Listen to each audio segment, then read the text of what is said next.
Cette semaine dans la matinale, on va parler d'un synthé de légende. Bah ouais. Et oui, c'est du côté de Native Instruments que ça se passe. Ils ont collaboré avec Ten Phantom Rooms, un éditeur spécialisé dans les instruments virtuels destinés principalement au son à l'image, mais pas que. Et c'est donc RSI 1 ou RSI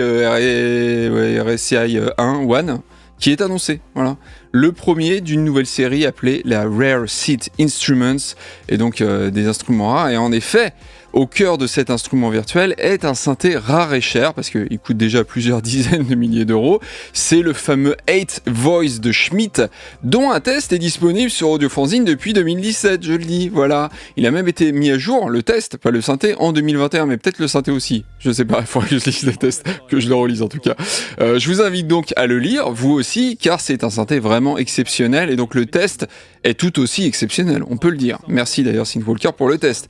Donc RSI 1 a donc en son sein des véritables échantillons sonores du Schmidt, mais l'accent a quand même été mis sur l'accessibilité malgré le caractère très élitiste du synthé, de par son prix notamment. Il y a d'ailleurs plus de 200 presets qui sont disponibles et l'interface claire et facile d'accès. Alors évidemment, l'éditeur ne s'est pas contenté de sampler le synthé de manière brute, ils l'ont aussi fait passer le son dans un magnétophone, des pédales d'effet, ils ont aussi utilisé de la synthèse granulaire et de la resynthèse carrément. Donc si vous cherchez une reproduction logicielle fidèle du Schmidt, c'est pas exactement ce que vous allez trouver ici.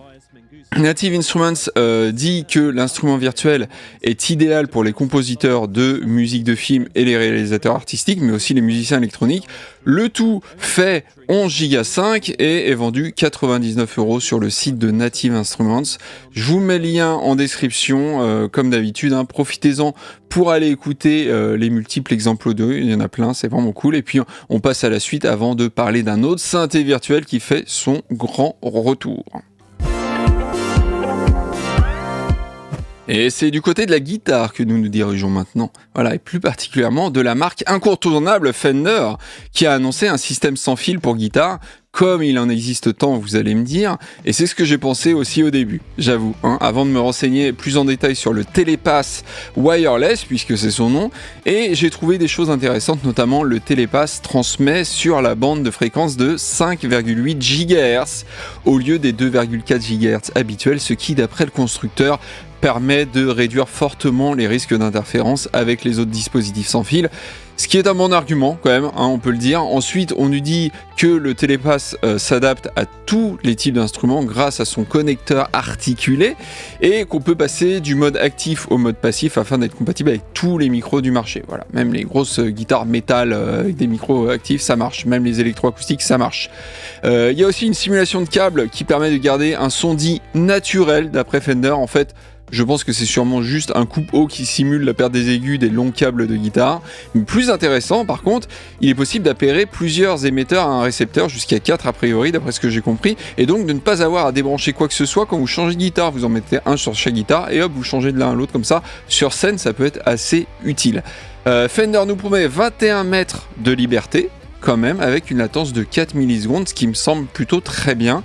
Le prix est un peu plus élevé que les solutions habituelles, car il est, alors sur le site de Fender, dites-vous qu'il était à 200 €, mais regardez, sur le site de notre partenaire Thomann, il est à 169 €. Ça me semble quand même un prix assez justifié au regard des capacités de l'engin. Donc voilà, je vous mets le lien évidemment dans la description vers cette page. C'est un lien affilié, donc en cliquant dessus, vous aidez Audiofanzine. Voilà, sachez-le, donc n'hésitez pas à le faire. Allez, on passe avant de... Encore une news guitare d'ailleurs. Et après on retourne au synthé, c'est promis.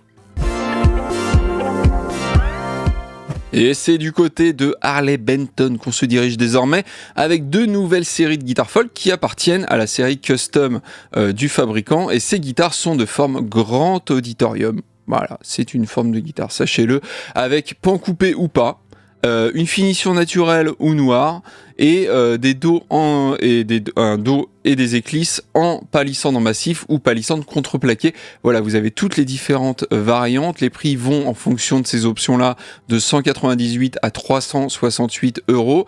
Et pour le reste des caractéristiques techniques communes, on a une table en épicéa massif, un manche en atto au profil C, une touche en palissandre, 20 frettes, un sillet de 43 mm, un diapason de 649 mm, un chevalet en palissandre, des mécaniques ouvertes au ratio de 16:1, un système Fishman PSY2 et surtout, comme vous le voyez peut-être sur les photos, un repose-bras, voilà, qui m'a l'air très confortable. Franchement, moi, il est plutôt pas mal, puis il est pas si voyant que ça, parce que ça peut être assez moche, je trouve, mais là, sur celle-là, ça a l'air d'aller. Donc, évidemment, elles sont disponibles chez notre partenaire Thomann, voilà. Là, c'est celle naturelle, sans pan coupé, et il y a la pan coupé noire, sachant que vous pouvez faire l'inverse aussi, hein, évidemment. Ça, c'est les versions massives. Donc, je vous mets les liens dans la description. Comme d'habitude, vous pouvez aller voir tous les modèles. Et dites-moi d'ailleurs dans les commentaires si un test vous intéresse ou pas. Si ça vous intéresse, on peut en programmer un sur Audio Fanzine. Et allez, on passe à la dernière news. Et la dernière news concerne un synthé virtuel qui existe depuis pas mal d'années puisque sa première version est sortie en 2006. J'ai d'ailleurs retrouvé ma news qui aura 18 ans dans 2 jours. Et ouais, je suis aussi vieux que ça. Donc voilà pour la petite séquence nostalgie. Et donc le synthé a pas mal évolué, nous en sommes à la version 5 maintenant, et son architecture ouverte permet aux musiciens de programmer leur preset de zéro, voilà, from scratch comme diraient les Américains. On peut charger ses propres samples, faire ses propres routings, et même construire ses propres extensions. Avec l'éditeur interne, on peut découper, boucler et mettre des crossfades sur ses samples. Mais pour ceux qui veulent juste des sons tout de suite sans se prendre la tête, il y a plein de presets disponibles, plus de 1000 nouveaux, et vu qu'il y a aussi tout le contenu des précédentes versions, on a en tout plus de 5300 presets, ce qui est assez énorme quand même. Côté style musical, vous l'entendez peut-être, on est dans le DM, la techno, la house, le hip-hop, le lo-fi, la retro-wave, la drum and bass, la trance, entre autres. Pour les plus nostalgiques d'entre vous, vous pourrez mettre l'interface graphique de la version 2, hein, c'est pas mignon ça, pas la 1, la 2, je sais pas pourquoi, mais bon bref, celle de la version 2. Pour ceux qui veulent plus de détails, sachez qu'on a à disposition maintenant 8 générateurs de son, de l'analogique virtuel, un sampler, un moteur de synthèse à table d'onde, un time stretcher, un sampler rétro, de la synthèse FM, parce qu'avant, à la base, c'était que un rumpler, c'est-à-dire que c'était que des samples, et maintenant, il y a vraiment des moteurs de synthèse, c'est vraiment cool, et ajouter à cela des effets comme un délai type Bucket Brigade, une reverb type particule, et plein d'autres choses encore. Vous aurez donc un synthé virtuel très complet qui a la bonne idée de consommer peu de ressources processeurs et de charger les presets très rapidement d'après l'éditeur. Prévoyez quand même 44,5 Go de place sur votre ordinateur pour tout installer.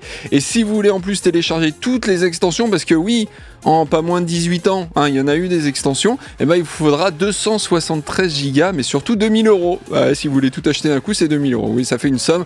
Heureusement, il y a des versions à 200 et 400 € qui sont déjà riches en presets et en échantillons sonores. Je vous mets le lien dans la description pour aller écouter les exemples audio. Et puis voilà, la matinale est terminée. Profitez tous du week-end pour vous reposer évidemment, pour vous soigner pour ceux qui sont un peu malades et pour faire de la musique aussi. Et puis moi je vous dis à la semaine prochaine. Allez, ciao ciao!